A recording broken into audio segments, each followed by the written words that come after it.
Selamat datang di CGI Podcast, Cerita Gigi Indonesia. Bersama saya Dr. Rara. Dan saya Dr. Joce. Yuk kita sama-sama dengerin tentang kehidupan dokter gigi dan kesehatan gigi di Indonesia.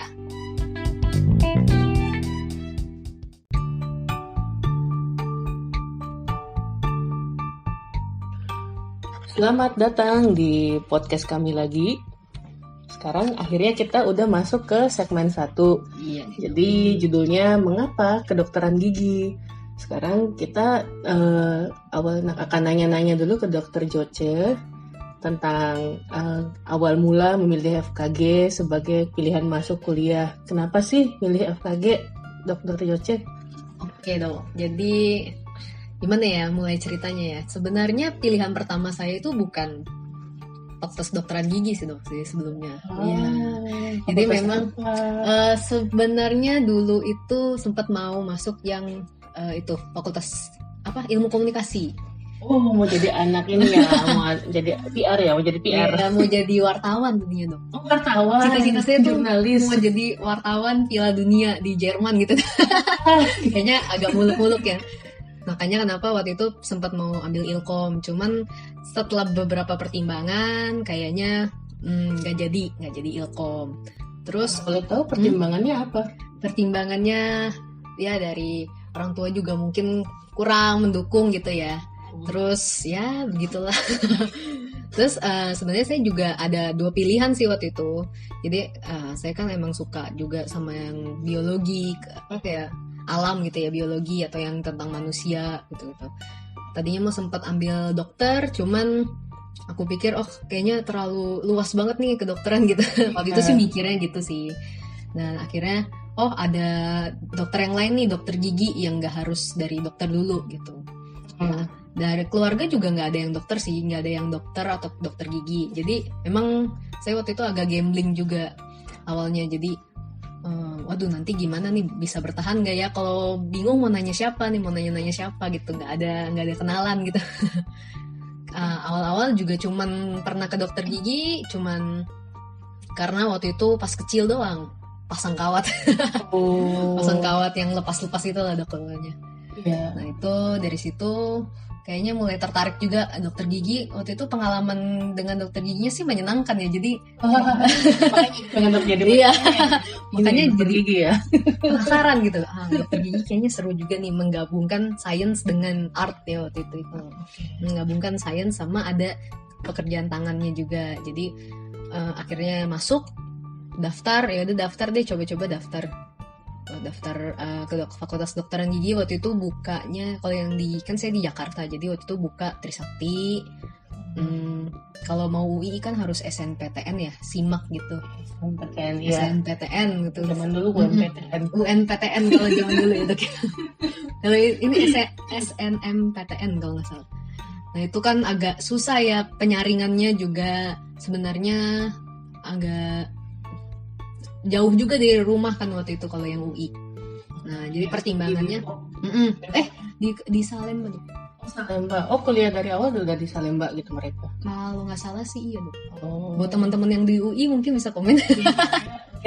Saya kurang tahu kalau yang di UI. Cuman kalau yang di Trisakti kan dia tes masuk biasa gitu ya. Jadi waktu itu pertimbangannya kayaknya lebih dekat dari rumah itu yang Trisakti. Jadi waktu itu nggak jadi ambil SNPTN. Jadi nggak jadi ambil itu, akhirnya ya tes aja di Trisakti. Dan aku lihat juga kayaknya lebih convenient lah buat dari jarak sih pertimbangannya waktu itu gitu. Nah kalau Dokter Ira nih, Dokter Ira kan dari segmen sebelumnya kita udah tahu Dokter Ira ini agak jauh nih rumahnya sebenarnya, bukan di Jakarta. Betul. Jadi katanya rantau ya dulu ya dok ya. Jadi anak rantau sekarang. Boleh bagi-bagi pengalaman dok, gimana waktu itu dari pengalamannya pas di sana, pas di Makassar ya dok ya. Iya. Jadi kalau awal mula milih FKG itu sebenarnya hampir sama sih. Sebenarnya nggak sebenarnya apa ya? Bukan pilihan pertama juga sebenarnya. Sama ya. Walaupun bapak saya sebenarnya ini ya dokter bedah, dokter bedah tulang di Makassar gitu.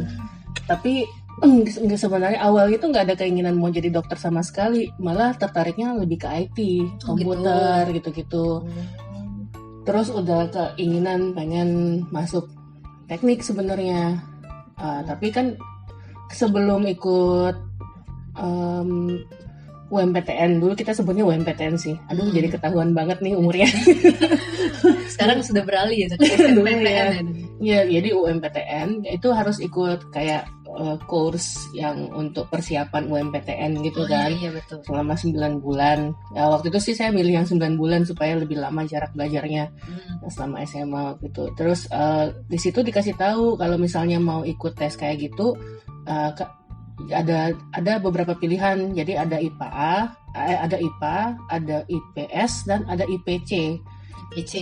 Jadi IPA itu hanya 2 pilihan yang jurusannya IPA. IPA itu ya kayak teknik, kedokteran, biologi, MIPA gitu-gitu kan, peternakan. Dan kalau IPS itu adalah pilihannya adalah 2 jurusan sosial. Jadi either hukum, sastra, sospol gitu-gitu. Mbak Fisip. Nah, ada pilihan campuran namanya IPC gitu. Jadi itu bisa pilihannya ada 3, ya, bisa 1 IPA, 2 IPS, atau 2 IPA, 1 IPS. Terserah. Iya, dicampur. Di situ bisa begitu ya, Dok ya? Zaman dulu bisa, nggak tahu sekarang ya. Sekarang kayaknya nggak bisa deh, cuma 2 setahu saya IPA IPS ya.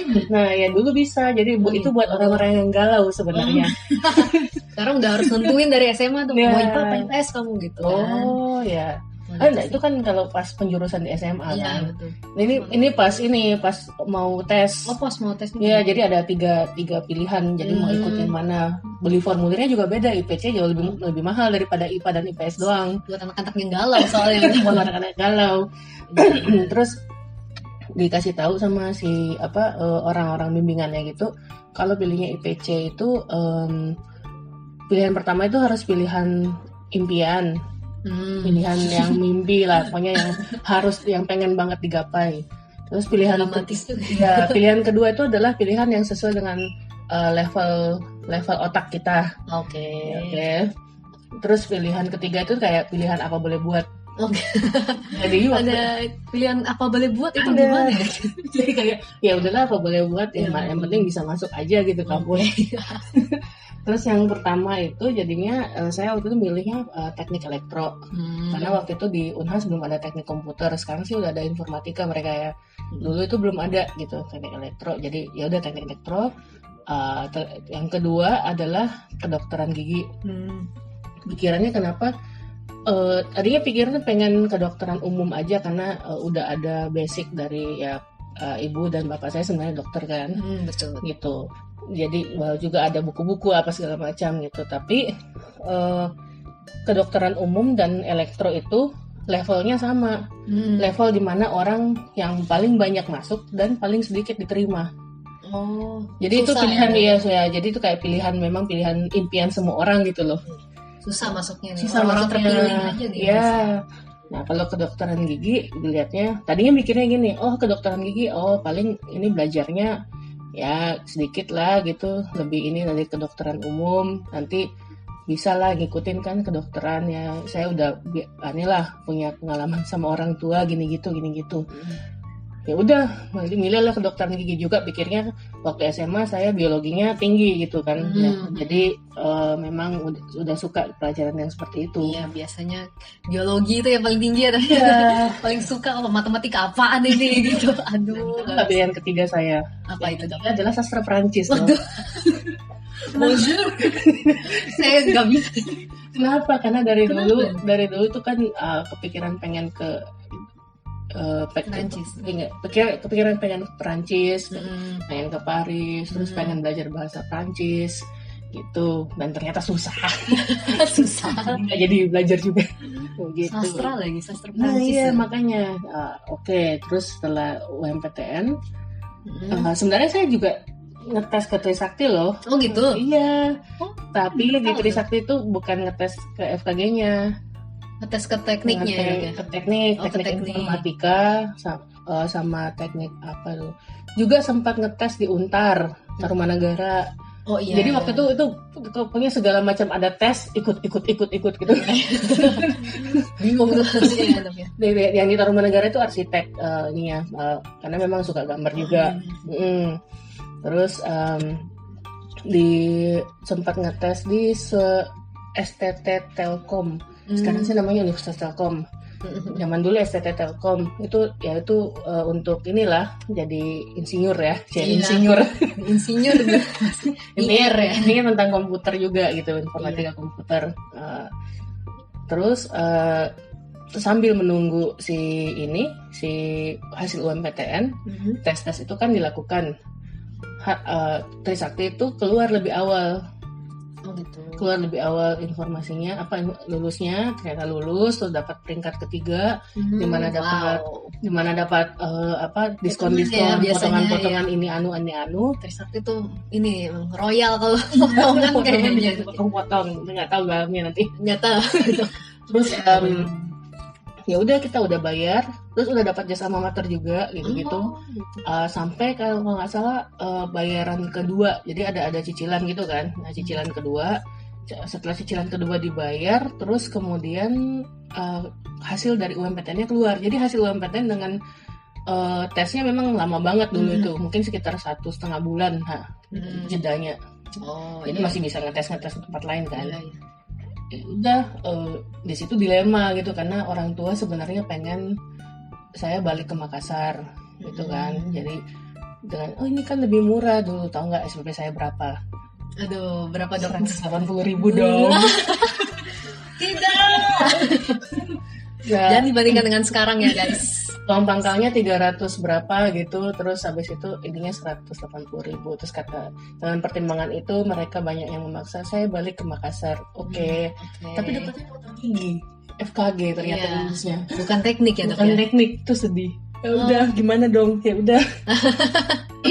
Akhirnya setelah diobrolin semua, kayak keluarga besar di Jakarta juga ngobrolin, akhirnya saya boleh deh dengan sogokan saya dibeliin komputer paling the latest teknologi pada saat itu, tahun 97. Tahun 97 itu? Iya. Iya. Masuknya itu ya. Jadi latest komputer pada saat itu, akhirnya pulang dengan berbekal komputer. Terus ditanya dong, gimana dengan yang Trisakti, kan sudah bayar tuh. Iya. Trisakti tuh dia akan memperbolehkan kita minta refund, hanya meninggalkan uang 100.000 adalah uang pendaftarannya doang gitu. Yang penting kita kasih lihat bukti bahwa di koran, kan dulu kan di koran tuh ada pengumumannya ya, UMPTN-nya. Itu jadinya ya udah kecemplung deh, pas masuk di dalam loh ternyata begini. Emang tidak terduga sebenarnya ya, kalau misalnya kedokteran gigi awalnya juga aku nggak tahu gitu. Kan nggak ada gambaran kan dokter fakultas kedokteran gigi tuh kayak apa. Dan aku juga kalau cari di internet, waktu itu kan Instagram belum terlalu booming kayaknya 2011 ya. Belum ada kali Instagram belum ada ya, belum lahir. Jadi kayak mau cari belum ada tuh posan-posan tentang gigi, tentang dokter gigi yang seru, kayak apa kehidupan dokter giginya. Jadi bingung juga mau cari anak kedokteran gigi itu belajarnya apa aja sih gitu. Kalau dokter waktu itu cari-cari informasinya dari mana? Dari orang tua kah atau dari kenalan gitu? Ya paling ya zaman itu kan belum ada internet. Maksudnya kayaknya udah ada internet, tapi kayak yang pakai modem 14,4 kilobyte gitu lah. Dan sosial media udah pasti nggak ada ya. Jadi waktu itu nyokap jadinya nyari tahu dengan teman-temannya yang udah dokter gigi gitu, kayak nyari tahu ini itu. Cuma ya nggak ada gambaran juga sih, masih kayak hanya sekitar 5% gitu. Yang mungkin gambarannya adalah kita mungkin akan beli alat, tapi nggak punya gambaran akan alatnya bagaimana gitu, nggak juga gitu. Iya, benar. Gitu. Nah, kalau aku dulu mungkin kalau Instagram nggak ada ya, cuman kalau internet waktu itu sempet paling lihat blog orang. Jadi di semacam blogspot gitu, itu ada kayaknya mahasiswa kedokteran gigi juga, dia cerita waktu itu tentang cerita di ospek sebenarnya. Itu masih terngiang banget soalnya aku benar-benar ngikutin apa aja yang ada di blog itu gitu. Ospek tuh begini, ospek tuh pas ospek tuh akan disuruh bawa ini, disuruh foto di depan. Waktu itu aku foto di depan apa ya, di depan lampu lalu lintas gitu sambil gosok gigi kayak gitu-gitu. Contohnya kayak ospek itu unik gitu. Nggak mau lagi sih saya. Aduh itu parah deh. Nah cuman kalau sekarang ini udah lebih banyak kayak informasi tentang fakultas kedokteran gigi itu kayak apa. Kalau misalnya di kampus aku sendiri dia ada buka semacam apa ya, kayak satu hari di mana ngundang beberapa anak-anak SMA yang memang dia berminat untuk tahu tentang kedokteran gigi itu gimana. Jadi nanti mereka diundang, mungkin ada biayanya tapi nggak terlalu mahal.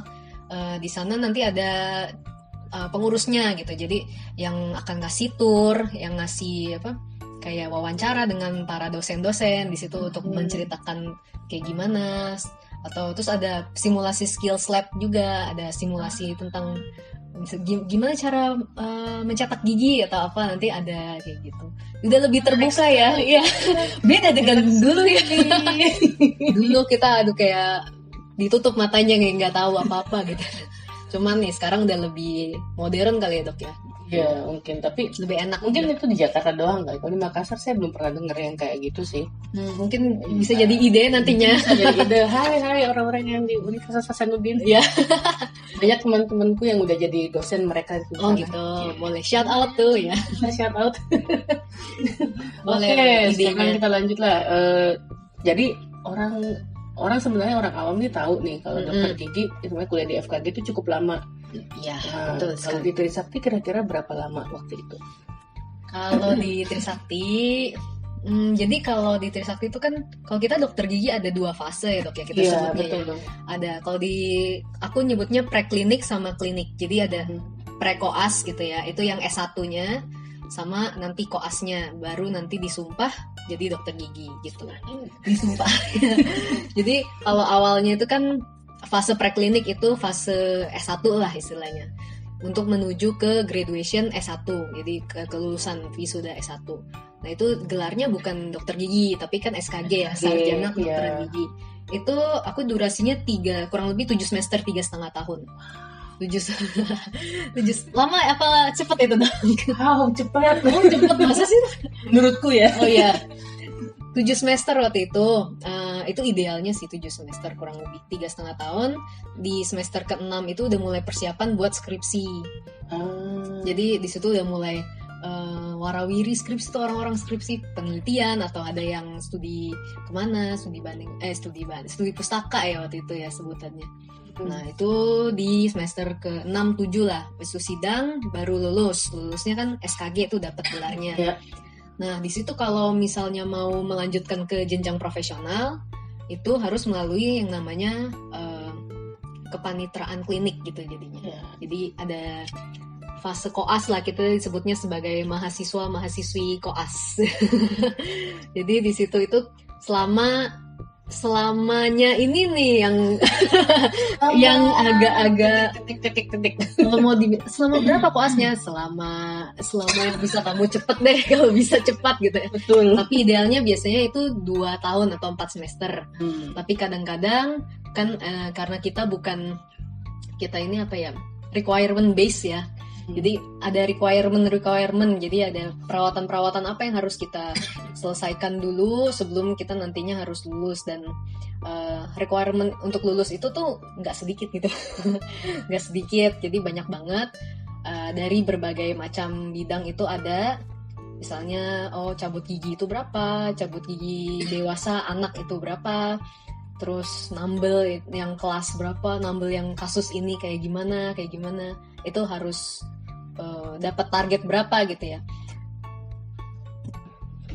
Ya abis itu setelah itu selesai semuanya requirement-nya, dinyatakan bisa ikut ujian, terus wisuda ya. Jadi intinya singkatnya seperti itu. Mungkin nanti kita cerita lebih lanjut lagi di segmen berikutnya kali ya. Ya, kalau dokter Rara nih waktu itu di FKG Unhas kan ya? Iya. FKG Unhas itu durasi kuliahnya sama atau gimana? Oke, jadi waktu saya kuliah, kalau sekarang sih mungkin udah lebih cepat ya. Tapi waktu saya masih kuliah itu, ya kita 4 tahun dengan 8 semester. Itu S1 dong? S1 Oh, idealnya. S1. Terus habis itu ada 2 tahun kepaniteraan, ya koas. Istilah kita sih kepaniteraan klinik, tapi sama aja sih klinik. Nah itu idealnya. Tapi sayang sekali saya sampai 4,5 tahun. Karena karena banyak lah macam-macam. Iya, banyak faktor ya dok ya. Kita ada KKN juga. KKN kuliah kerja nyata. Iya. Nggak tahu sekarang masih ada apa enggak ya. Kita ada PKL juga. Jadi ada PKL, ada KKN, ada skripsi, terus ya kuliah di kuliah segala macam mata kuliah yang dipelajari oleh kedokteran umum kecuali kulit dan kelamin. Satu juga gitu ya mestinya. Iya, ada basic-basicnya itu. Iya, jadi kayak ilmu penyakit, ada penyakit dalam sampai ilmu bedah, ilmu anak. Pokoknya semua kulit kelamin ikut dong, kecuali obgyn sebenarnya. Kehamilan. Iya, kecuali obgyn kita nggak belajar sama sekali. Tapi yang kulit kelamin ikut, belajar sampai patologi, belajar macam-macam. Terus ketika masuk koas ya secara idealnya kan 2 tahun. Tapi banyak banget yang jadi bukan masalah sih, jadi kendala untuk mencapai 2 tahun itu. Satu adalah requirement-nya yang cukup banyak. Nanti kita bisa bahas di segmen berikutnya. Seru tuh dok. Iya, requirement-nya banyak. Suka dukanya. Terus kemudian jumlah koas yang masuk dan jumlah kursi gigi yang tersedia. Iya, kursi prakteknya prakteknya juga sedikit. Dan kemudian kita itu kayak ada antrian gitu, sistem antrian. Nah, kalau misalnya salah mendaftar dan kemudian ternyata semua bagian penuh, kita mesti ngantri. Oh iya. Jadi itu bisa bikin lama juga. Ngantri itu bisa sampai 2 bulan, 3 bulan, bahkan ada yang 6 bulan. Ya, begitulah. Iya. Jadi ya cukup lama. Terus kemudian ada faktor malas tentu saja. Faktor lelah, capek. Ya udah ngapain, ada deh gitu. Intinya saya sampai 6 tahun kali ya.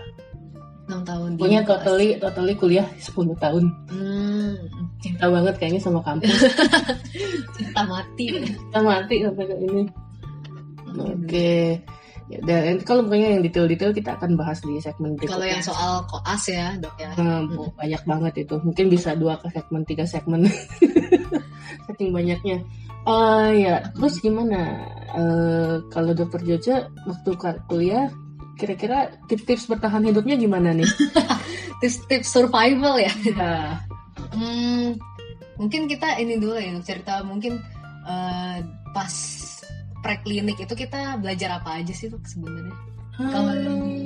Kalau di Unhas kira-kira banyak apa aja? Kan kalau aku misalnya kalau yang di Trisakti ya ada kuliah, ada juga kayak skills lab yang mengenal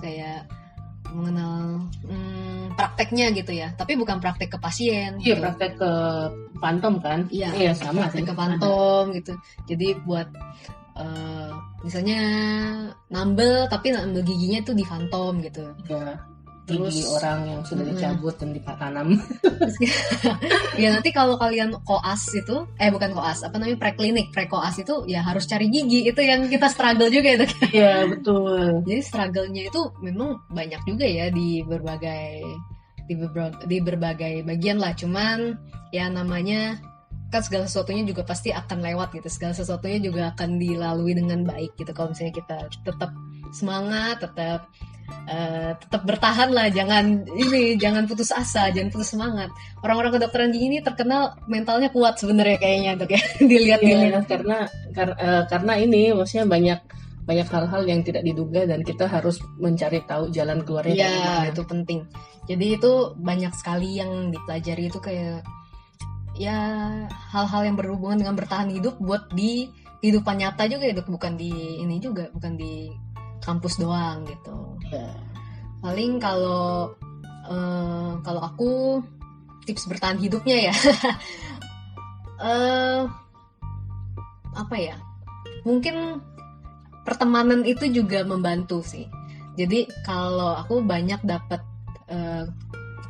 support, motivasi itu juga dari teman-teman yang ada di sekitar aku. Jadi kalau misalnya emang lagi terpuruk nih, misalnya lagi ngerjain ujian, biasanya kan kalau preklinik atau prekoas itu kan banyak ujiannya. Adalah ujian-ujian semester, ada ujian per modul. Itu kita harus bukan saling membantu untuk menyontek ya. Itu nanti disalahartikan lagi, aduh. Ini maksudnya saling bantu belajar, saling bantu saling tuker catatan atau apa misalnya kayak gitu. Itu kan membantu juga. Cuman ya jangan ambilin catatan temen doang juga sih sebenarnya kan. Kadang-kadang kan kasihan juga temennya gitu. Jadi kita harus saling membantu, misalnya nanti ada catatan atau sumber lain yang bisa membantu pelajaran, itu kita harus selalu share. Terus kalau di kampus aku juga ada semacam kayak diskusi. Jadi setiap modul ada diskusi. Kita diskusi tentang kasus yang berhubungan sama modul itu. Misalnya modul itu lagi bahas tentang penyakit mulut. Nah, kita ada diskusi bareng, dan itu kita harus saling tolong-menolong juga sih sebenarnya sama sesama gitu. Jadi nggak boleh egois ya? Iya. Jadi kata egois itu ya kalau bisa janganlah. Kalau di dunia di dunia Fakultas Kedokteran Gigi itu malah nanti jadinya jadi batu sandungan juga. Jadi ini balik ke kitanya gitu. Sebenarnya itu sih yang selain itu kan kalau misalnya kita punya banyak teman-teman yang lain yang bisa support kita juga bisa support mereka. Ya kalau misalnya kita terpuruk segimanapun ya pasti bangkit lagi gitu kan. Iya betul. Kalau dari Dokter Ira gimana dok? Mungkin ada yang bisa di-share-kan? Bertahan hidup ya? Ya sama sih sebenarnya.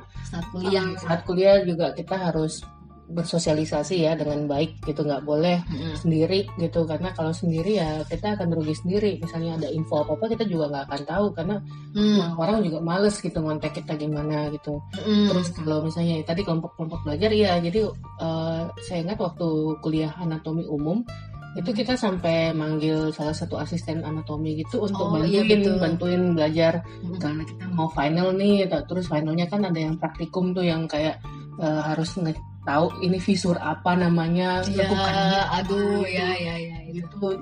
Jadi di itu juga maksudnya kita cari orang apa semua terus belajar bareng. Dan surprisingly yang belajar bareng itu sampai sekarang pun kita masih temenan banget gitu. Temenan banget. Selalu terjaga gitu ya. Selalu terjaga gitu. Sebenarnya kalau pikir-pikir itu sebenarnya adalah perks dari ospek sebenarnya. Oh iya betul. Itu diajarin kebersamaan kan. Iya banget. Kalau misalnya ospek ya jangan dengan waktu saya memang agak lebih harsh ya daripada sekarang gitu. Tapi dengan kayak gitu kita jadi diajar memang kita harus satu, semuanya harus satu. Malah seangkatan tuh bisa kompak sama sekali tuh gitu. Supaya benar-benar suara satu, terus semuanya di kemudian hari sampai sekarang itu masih hore-hore kalau ketemu tuh pasti yang gitu tiap kali reuni, walaupun reuni kayak 2 tahun sekali gitu di seminar tetap aja gitu langsung aduh kangen, aduh gini, aduh gitu karena ya memang karena kebersamaan sudah dipupuk dari awal gitu. Jadi jangan skip ospek ya buat teman-teman. Karena ospek itu kalau mikir ospek serem nih, bakal disuruh ngapa-ngapain ya, tapi sebenarnya itu kesempatan buat kita kenal sama teman-teman sekitar kita, teman-teman yang bakal jadi teman hidup kita lah tanda kutip di dalam Fakultas Kedokteran Gigi, dalam dunia ini. Support system itu support system kalian loh gitu. Jadi ospek itu salah satu hal yang krusial juga sih sebenarnya sebagai permulaan. Kan kita istilahnya dari SMA mau dipersiapkan masuk ke dunia kuliah gitu. Itu kan juga penting ya dok ya. Iya betul. Terus paling kalau aku juga mau share sedikit. Jadi dulu itu selain kegiatan kampus, selain kegiatan belajar mengajar juga kalau bisa misalnya kalian ada kegiatan lain, kegiatan ekstrakurikuler, itu juga bisa membantu ya dok ya. Ikut aja, itu sesuai dengan yang kalian mau. Misalnya kalian suka paduan suara. Waktu itu aku kebetulan ikut kayak semacam ekstrakurikuler lah, paduan suara. Atau ada juga yang banyak sih ekstrakurikuler keagamaan, atau ada yang olahraga, ada juga yang tentang organisasi BEM atau parlemen kalau yang di Trisakti. Waktu itu. Oh iya, sama dong, kita anak BEM ya. Emang masuk senat ya waktu itu. Iya. Nah itu juga sebenarnya kalau misalnya banyak orang yang mikir, nanti waktu gue kebuang dong, waktuku nggak cukup untuk belajar karena terlalu banyak kegiatan. Sebenarnya itu malah membantu loh. Kalau menurutku sendiri tuh membantu banget ya dok. Bisa kenal senior Ya. bisa membantu ngasih pinjam buku kalau kita susah. Ya. Kan kalau buku kan mahal ya, jadi kita bisa pinjam aja dulu bukunya gitu. Betul. Dari yang nggak kenal gimana mau pinjam buku. Iya, itu nambah kenalan itu membantu sekali gitu ya dok ya.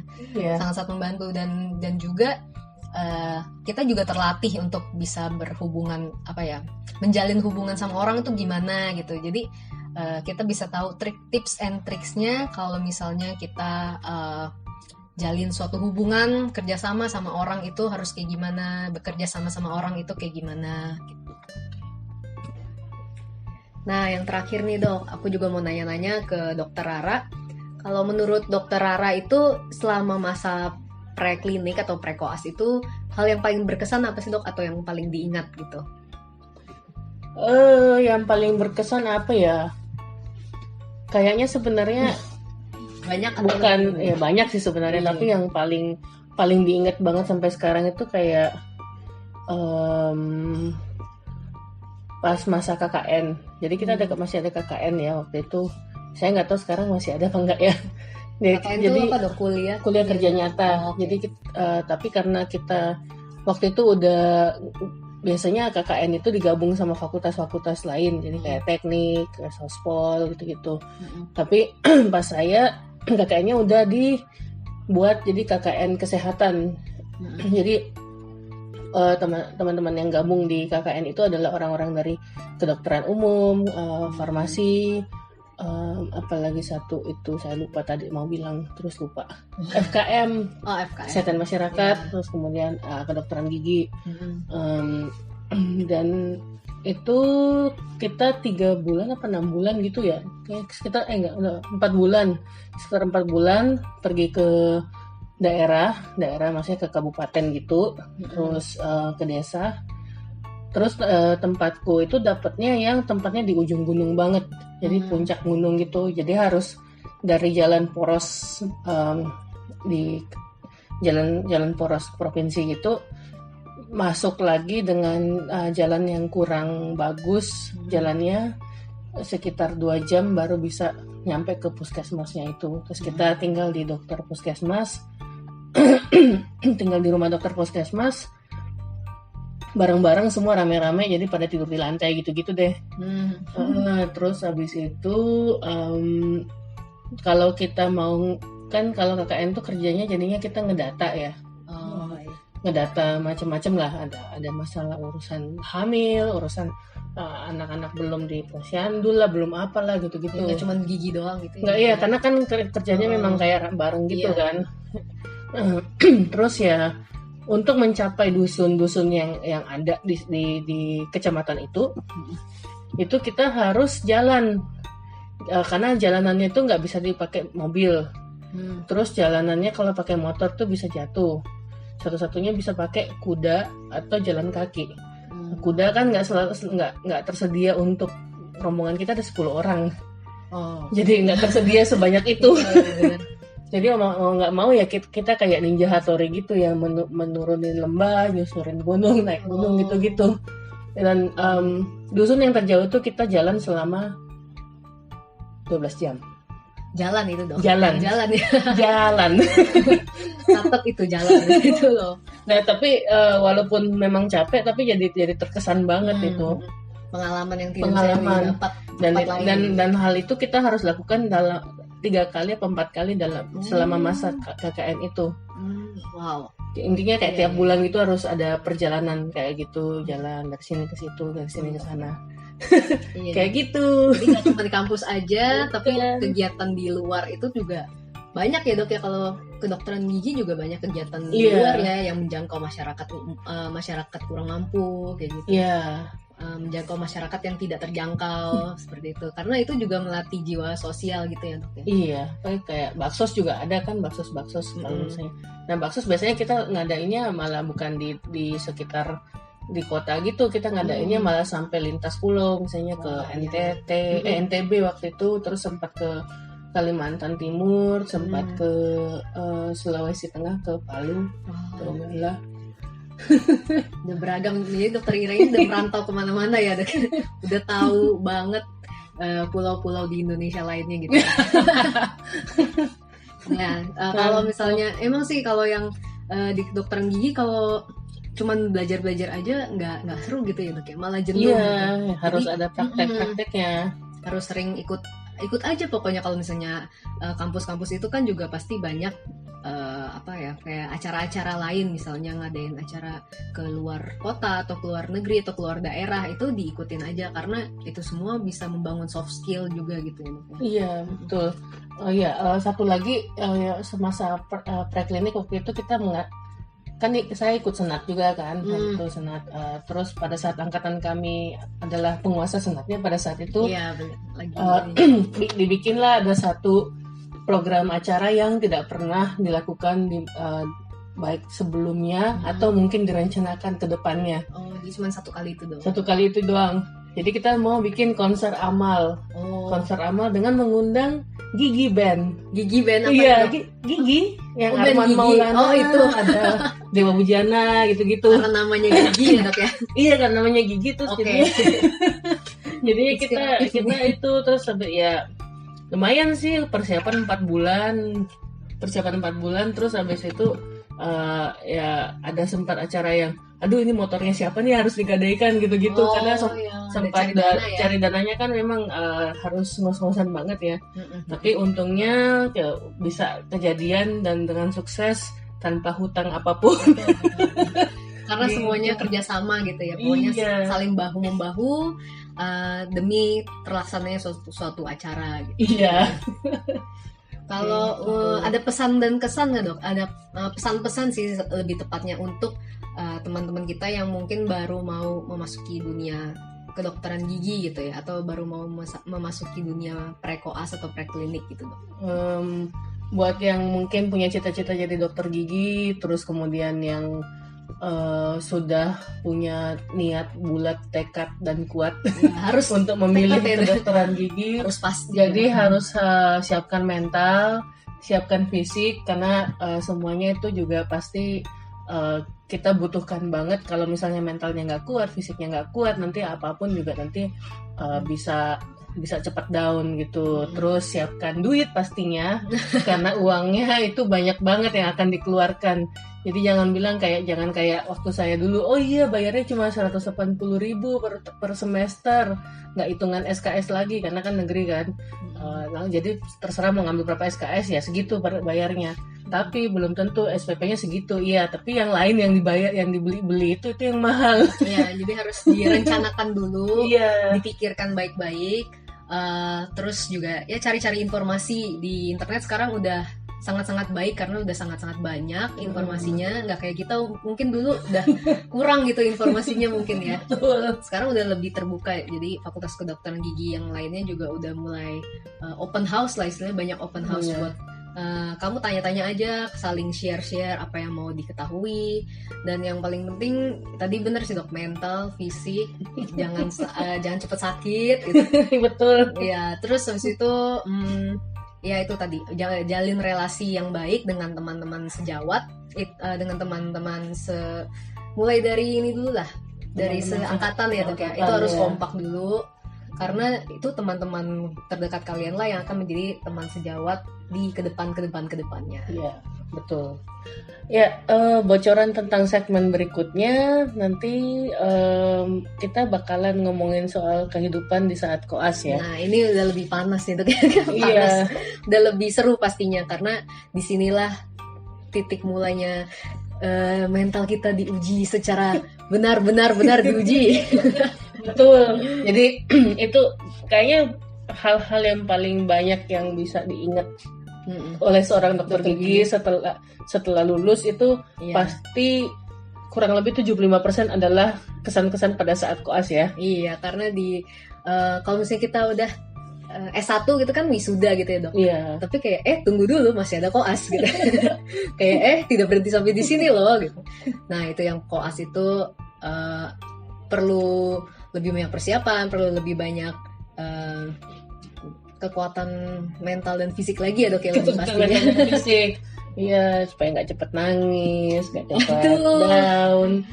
Tapi bukannya mau merendah-rendahkan ya, bukannya mau menakut-nakuti. Tapi ini sebagai seru kok, seru. Makanya harus dengerin segmen kedua dan oke teman-teman, sampailah kita pada akhir dari segmen pertama kita pada hari ini. Terima kasih buat teman-teman yang sudah mendengarkan ya. Nah, terus kalau misalnya teman-teman mau kepo-kepoin atau mau tahu Instagram kita atau media sosial kita, boleh di add atau di follow ya dok ya? Iya, di follow. Kalau dokter Rara apa nih dok? Kalau saya ada di Instagram Rara79, Twitter juga Rara79, dan Facebook juga ada, walaupun Facebooknya udah nggak segitu aktif. Ada di Rara79 juga, tinggal dicari gitunya akunnya. Kalau dokter Joce gimana? Kalau saya di @JOCELINSINTANO, panjang itu. Itu Instagramnya @JocelynSintano, atau di Facebook juga ada, tinggal ketik namanya juga sama gitu. Oke, demikian segmen pertama kita. Kita bertemu lagi di segmen kedua ya dok ya, yang tidak kalah seru pastinya. Sampai jumpa. Dadah.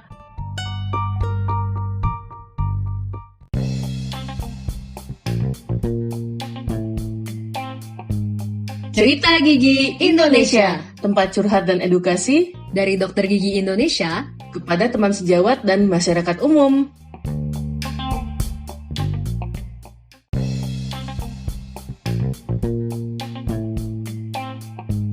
Kalau kamu suka podcast kami, subscribe atau follow dan share podcast ini ke teman-teman kamu.